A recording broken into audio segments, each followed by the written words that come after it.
From the first moment I came, I was treated really, I feel like being treated special. One of the nurses said to me, don't worry about anything. Today you are our princess. And all sorrows or worries go away. We'll take care about everything what needs to be done. And you know, you're just thinking that it's only words, but these words make such a huge difference. I got left knee replacement. I am very happy. It was very successful according to me.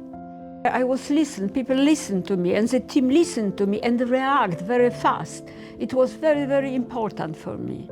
I was asked if after a new painkiller, do I feel better in general, my mental health. The staff, the nurses, the doctors, all advisors has been so kind and so nice and so helpful and professional.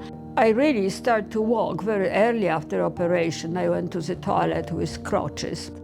And then I was staying one day later in the hospital because the first painkiller wasn't working like I imagined. And the second painkiller just to see how it's working in the longer time. I do appreciate it as well very much because I wasn't in a hurry to go home without proper painkillers. I have to say that it was really unforgettable.